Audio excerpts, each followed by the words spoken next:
Hello students, this is Neeraj Gupta. Video number 11 of the chapter number 2 हम important accounting terms के बारे में पढ़ रहे हैं। अब हमारा डिस्कशन होगा बैड डेट्स के बारे में। एक तो बैड डेट्स में जो बीच का बी है वो साइलेंट है, तो ये डेट्स है, बैड डेट्स। बैड डेट्स का जहां तक सवाल है, देखो डेटर मैंने आपको क्या बताया था, अगर आपको याद हो, जिसको हमने सामान उधार बेचा, यानी जिससे हमें पैसे लेने हैं। In the normal course of business he is our debtor. Clear? अब वो डेटर कल को दिवालिया हो जाए, इंसॉल्वेंट, पैसे देने की पोजीशन में नहीं है, या बहुत क्लियर कट मना कर दे, श्योर 1 साल बीत गया, नहीं दे रहा, नहीं देगा, तो फिर वो बैड डेटर है।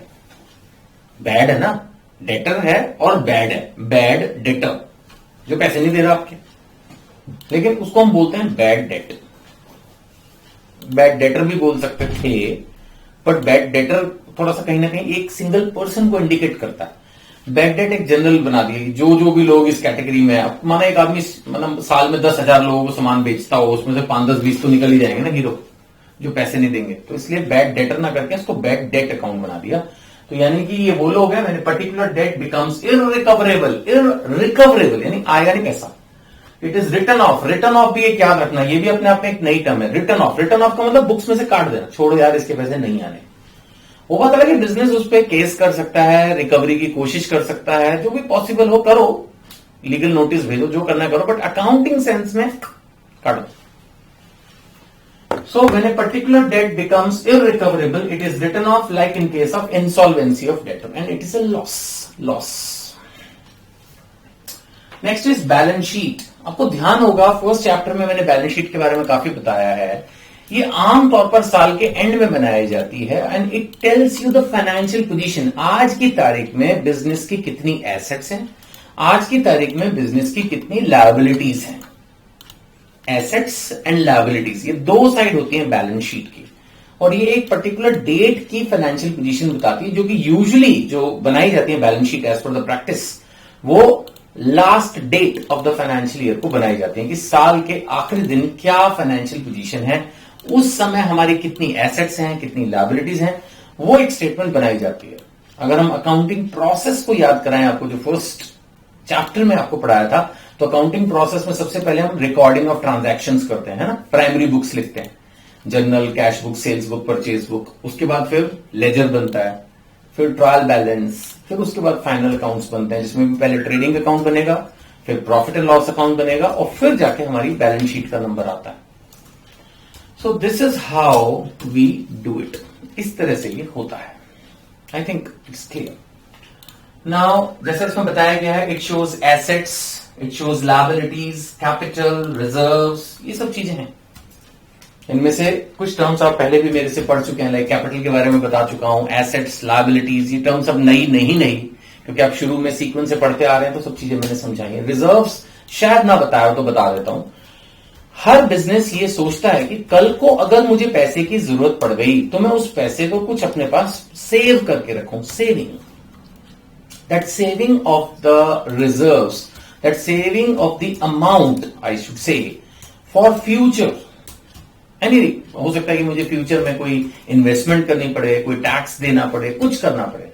That is what we call is this thing, book value.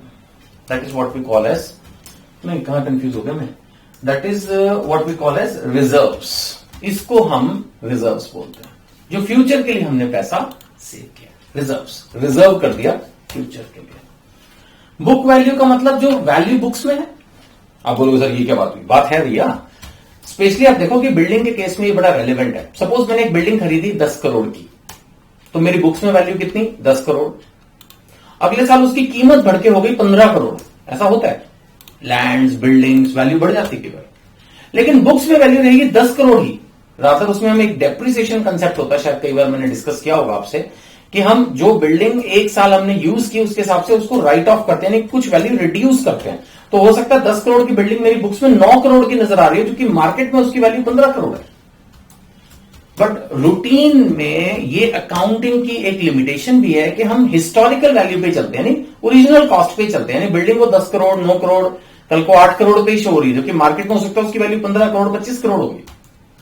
So that is why it is called as book value, means the value of the assets shown in the books. Market value can be different. अभी मैंने एक example लिया जिसमें ज्यादा हो सकता है कम भी हो सकता है कोई मशीन आपने खरीदी हो 5 लाख की, आपने अपने हिसाब से उसमें डेप्रिसिएशन लगा के 4 लाख रुपए कर रखे, लेकिन अब हो सकता है कि वो मशीन 1 साल में अचानक बिल्कुल बेकार हो गई और मार्केट में उसकी कीमत 20,000 रुपए रह गई, बिल्कुल बेकार, को यूज ही ना कर रहा हो, गवर्नमेंट ने बैन कर दिया उस चीज को जो बना रही थी वो मशीन या कुछ भी, तो भी बुक्स में वैल्यू है एज सच अभी तो। Market value can be very less, so market value can be high, market value can be less, but book value means the value in the books. So this is the amount at which the item appears in the books of accounts or financial statements. Next is books of account. Books of accounts जो किताबें लिखते हैं, basic books, primary books, journal, ledger, है ना, कोई भी book, sales book, purchase book, cash book, bank book, कोई भी बुक बना लो, किताब। वैसे वो आजकल तो बुक का कल्चर ही नहीं रहा, सब कुछ सॉफ्टवेयर हो गया, टेली, बिजी, बहुत सारे सॉफ्टवेयर अभी आप सुनोगे, आजकल तो सब कंप्यूटराइज अकाउंटिंग आ गई। तो ऐसा जो पुराने जमाने में लेकिन किताबें लिखी जाती थी, शायद आपने नाम सुना हो, बही खाते, पुराने जमाने का है ये टर्म, अब तो खत्म है।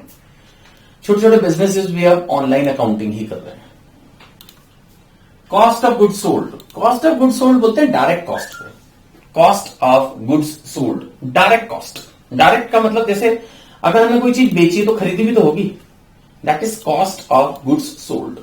डायरेक्ट कॉस्ट, जो चीज हमने बेची उसकी डायरेक्ट कॉस्ट क्या है। अब बोलोगे सर डायरेक्ट कॉस्ट तो समझ में आता है कि जो चीज खरीदी, इनडायरेक्ट कॉस्ट कौन सी है? इनडायरेक्ट है ना, अब बिजली का बिल है, एज सच वो उस आइटम के लिए नहीं आप पे कर रहे, लेकिन उसी ऑफिस में तो आप स्टोर कर रहे हो, बाहर सिक्योरिटी गार्ड खड़ा हुआ है, नहीं टेलीफोन लगा हुआ ऑफिस में, तो ये सब क्या है? एक्सपेंसेस है, लेकिन डायरेक्टली किसी पर्टिकुलर आइटम से रिलेटेड आप आइडेंटिफाई नहीं कर सकते, तो उसको बोल सकते हैं indirect cost. So cost direct और इनडायरेक्ट दोनों हो सकते हैं, कभी फिर बाद में डिटेल में डिस्कस करेंगे। फिलहाल इन ब्रीफ ये रेलेवेंट भी नहीं है बहुत ज्यादा अभी आपके लिए। Cost of goods sold is basically the direct cost. इसके अलावा आपकी बुक में डेबिट और क्रेडिट के बारे में दिया हुआ, बट मेरे को अभी भी लगता है कि second chapter is too early to discuss about debit and credit. I want to discuss the debit and credit in the relevant chapter, जब ये जनरल एंट्रीज, यानी जब हम अकाउंटिंग ट्रांजैक्शंस को रिकॉर्डिंग शुरू करेंगे। अभी तो बहुत दूर है, अभी तो मुझे आपको बेसिक कंसेप्ट बताने हैं, रूल्स बताने हैं, बेसिस ऑफ अकाउंटिंग बताना है, अकाउंटिंग इक्वेशन समझानी है, अभी दूर है, हम दूर हैं उससे, डेबिट क्रेडिट के रूल्स से दूर है, जल्दीबाजी ना करें। तो इसलिए मैंने अभी इसको छोड़ दिया, बेशक आपकी बुक में दिया हुआ है, लेकिन तब भी मैंने इसके ऊपर ये लिख के छोड़ दिया कि क्रेडिट लेटर, डेबिट लेटर बाद में पढ़ूंगा। ये अभी मैं बिल्कुल बताऊंगा तो आप बिल्कुल कंफ्यूज जाओगे, ये सही वक्त नहीं है, और वैसे भी ब्रीफ में बताने का वक्त भी नहीं। डेबिट क्रेडिट एक कंसेप्ट है पूरा, उसको जब तक एक पूरी क्लास, डिटेल्ड क्लास ना दी जाए, तब तक ईमानदारी से उसके साथ, मतलब उस कंसेप्ट के साथ ईमानदारी नहीं होगी, ये कह सकते हैं, ठीक है ना।